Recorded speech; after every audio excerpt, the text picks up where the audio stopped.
Halo Indonesian, kali ini kita masuk ke materi yang baru, yaitu melakukan kualifikasi penyedia barang atau jasa. Kalau kita melakukan kualifikasi kan Pak Sam, ini kan berarti fokus ke penyedia nih. Ini fokus kepada pasar nih. Pasarnya nih, pasar. Jadi nggak ada lagi ke kita sebagai pembeli gitu siap, kan. Nah, yang namanya pasar ini atau penyedia ini kan di luar ini ada yang namanya badan usaha nih. Yang kita kenal dengan nama perusahaan. Iya. Nah, perusahaan ini kan ada jenis-jenisnya. Nah, ya, jenis perusahaan itu mau tidak mau, suka tidak suka kita akan bercerita tentang regulasi ya. Karena ini kita bercerita tentang jenis perusahaan yang berkaitan juga dengan regulasi perizinan dan segala macam. Maka kalau kita berbicara materi ini, kita harus mengupas dari sisi regulasi. Regulasi pertama yang kita kupas adalah tentang perdata. KUH Perdata, ya? Berarti dasar hukumnya KUH Perdata. Kita undang hukum perdata. Di situ disebutkan ada jenis perusahaan terdiri setidaknya dari 3. Ada perseorangan, kemudian persekutuan, ada perkumpulan. Perseorangan berarti satu orang. Satu orang, orang gitu ya. Orang yang mengikat kepada perseorangan. Ya. Kemudian ada persekutuan. Nah, persekutuan ini kemudian ada beberapa orang yang kemudian membangun sebuah badan usaha, sebuah lembaga usaha, organisasi usaha. Kemudian ada yang ketiga lagi perkumpulan. Nah, kalau perkumpulan ini dengan persekutuan sebenarnya hampir mirip, terdiri dari beberapa orang, tapi ikatan dari perkumpulan itu lebih kepada ikatan emosional. Kalau persekutuan itu lebih kepada perikatan bisnis modal. Dan mungkin istilahnya adalah tujuan bersama. Iya, maka dari itu ini dilingkupi oleh KUH Perdata. Perdata. Kemudian ada kitab undang-undang hukum dagang. Dalam kitab undang-undang hukum dagang itu kita mengenal namanya usaha dagang atau UD ya. UD usaha dagang. Kemudian ada firma. Kemudian firma KM Partner ini firma kan. KM Partner ini firma ini. Jadi dasar hukumnya adalah kitab undang hukum dagang. Kemudian ada CP. Atau ini bahasa Belanda ya CP ini. Jadi ini komanditer namanya.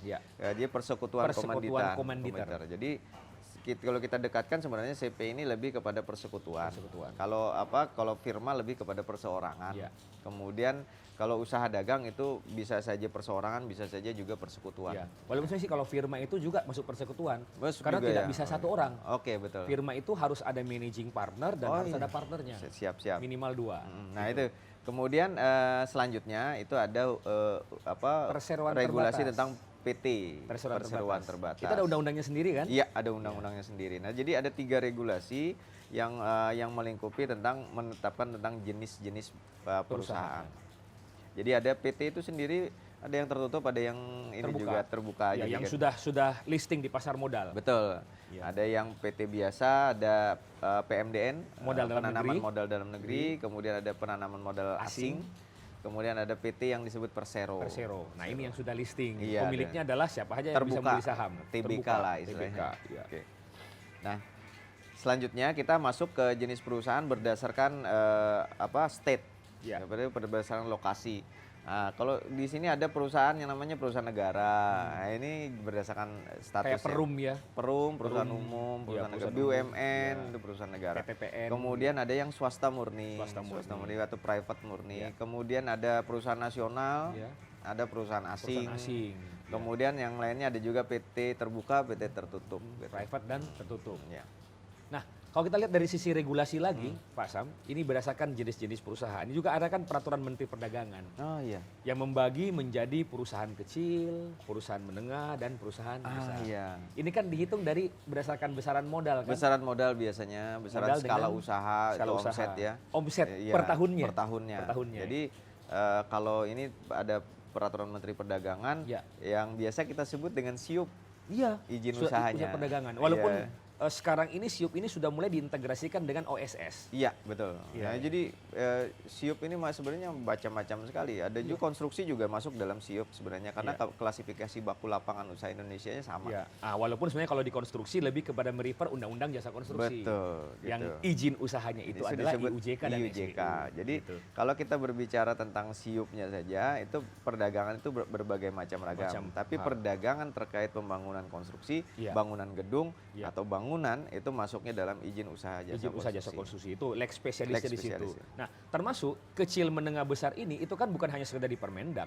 Dasar hukumnya itu kan undang-undang tentang UMKM. UMKM tahun nomor 20 tahun 2008. Nah, Jadi kalau kita melihat di sini, kita kan lagi berbicara tentang supplier saja nih. Ya, betul. Jadi di supplier itu ada istilah yang namanya kecil, menengah, besar. Nah, di supply sebenarnya, di supply positioning model kita juga nanti akan mengenal yang namanya kecil menengah, besar atau kecil, non kecil. Ya. Jadi ini teman-teman, teman-teman semua yang ikut kursus ini harus bisa membedakan ketika kita berbicara tentang supplier, maka sebutan kecil, menengah, besar itu adalah tentang suppliernya. Suppliernya. Nah, kemampuannya, kapabilitasnya, kriterianya perusahaan atau pelaku usahanya. Tapi ketika kita berbicara kecil, menengah, besar, kecil, non kecil di wilayah supply, maka ini jangan diartikan dengan bahasa perusahaan. Berarti belum tentu yang ada di supply itu usaha kecil atau supply kecil itu hanya bisa diikuti oleh perusahaan kecil. Betul, ini konektivitas yang harus kita bedakan. Itu nanti di bahasan yang lain. Tapi secara substansi ini saya pengen tekankan sekali dalam pemahaman materi ini nanti juga akan ada tes dan segala macam juga. Jadi kita harus membedakan mana bahasa yang bahasa supply, bahasa supplier. Meskipun katanya sama tapi definisinya berbeda. Ya, ini dua hal yang berbeda. Siap. Nah, kemudian kalau kita bicara tentang masalah kualifikasi tadi, ya ada jenis perusahaan ini kan kualifikasi nih. Juga yang namanya klasifikasi. Iya, betul. Ya, ada kualifikasi, ada klasifikasi. Ini detail lagi. Iya. Kalau kualifikasi itu ditandai dengan legalitas administratif ya. Betul. Misalkan kualifikasi itu dengan surat biasanya. Ya. Ada surat izin usaha, surat izin usaha perdagangan, ini kualifikasi. Surat izin usaha jasa konstruksi ini kualifikasi. Ya, kualifikasi. Kualifikasi. Nanti begitu masuk ke dalam klasifikasi ada tahap namanya uji. Karena melewati ujian, langkahnya kemudian disebut sertifikasi. Ya. Nah, ketika menyebut sertifikasi, kita mengarah kepada klasifikasi. Dan klasifikasi juga itu tidak sembarang. Tidak sembarang. Ada aturan yang mengatur seperti itu. Gitu. Nah, contoh misalnya kalau untuk yang perdagangan, ada yang namanya KBLI. Klasifikasi Baku Lapangan Usaha Indonesia. Nah, ini kategorisasinya, golongan pokoknya, golongan, subgolongan, kelompok, kemudian kita dengar juga namanya bidang, subbidang, dan segala macam. Nah, ini didapatkan oleh penyedia yang sudah memiliki kualifikasi, kemudian masuk dalam pasar kemudian menunjukkan kemampuannya, disertifikasi, setelah disertifikasi baru mereka mampu menyandang klasifikasi tertentu. Nah, khusus untuk pekerjaan konstruksi juga merujuk kepada Undang-Undang Jasa Konstruksi. Iya, betul. Di mana juga ada klasifikasi, bahkan kalau konstruksi ada namanya subklasifikasi. Subklasifikasi. Jadi klasifikasinya seperti BG, bangunan gedung, kemudian sipil, spesialis, mekanikal, elektrikal, dan lingkungan. Nah, itu dari sisi klasifikasi spesialisasi barang jasanya, supply-nya. Juga ada klasifikasi terkait dengan kompetensinya, yaitu misalkan klasifikasi K1 itu jadi subkualifikasi. Walaupun sekarang sebenarnya sih itu sudah dihilangkan, lebih fokus kepada kualifikasi K, MB, itu kualifikasi ya. Klasifikasi bangunan gedung atau sipil, subklasifikasi BG001, BG002, BG003, inilah yang disebut dengan subklasifikasi. Nah, kita harus memahami hal ini semua. Nah, itu. Karena akan berpengaruh terhadap siapa penyedia yang akan menyediakan barang atau jasa yang kita butuhkan. Bagian dari apa yang tadi kita sebut di materi sebelumnya, bahwa ketika kita menilai penyedia itu ada komponen yang disebut komponen kualifikasi. Nah, kemarin kan kita sudah sebutkan ada kemampuan, ada motivasi, ada keuangan, ada kualifikasi. Nah, ini yang kita bahas sekarang ini adalah tentang kualifikasi. Hal seperti itu. Ya, jadi ini cukup terang ya diskusi kita tentang masalah badan usaha ini atau perusahaan ini. Kita akan lanjutkan di materi-materi berikutnya. Betul, ya, saya Khalid Mustafa. Saya Samsul Ramli. Salam pengadaan. Nah, materi berikutnya masuk ke jenis.